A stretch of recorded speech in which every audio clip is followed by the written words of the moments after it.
At eto na nga guys, nagpunta nga kami dito sa aming bukid at ayan nga, kasama ko ang aking inate. Ito nga yung aming tinanim dati. Ayan nga po ay sili. At ayan nga po, napapagkakitaan nga po yan dito sa amin. Apakaganda. At ayan nga, sabi nga nila ay medyo mahina-hina nga daw. Pero okay na rin yan. At least may nabuhay. At ayan na nga po yung bunga. Aba, ay maganda nga ngayon ang presyo niyan. Kaya ayan nga, dinalaw namin.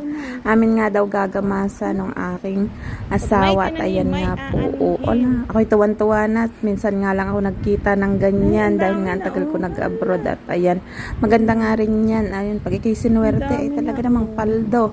Ay, charis. Paldo. Paldo nga talaga pag ikaw ay nakachimpo sa magandang presyo.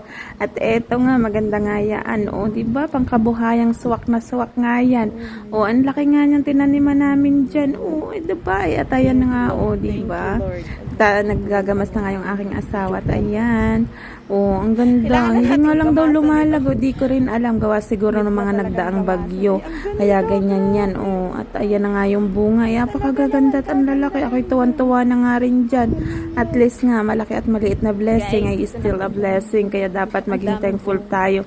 Kasi yung iba nga ay halip na ganyan. Ay yung iba nga ay walang-wala rin talaga.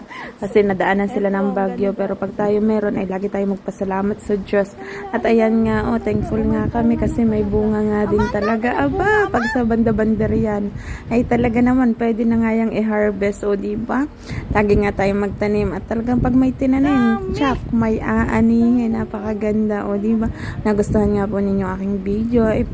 Like, comment, and share na rin po. Salamat!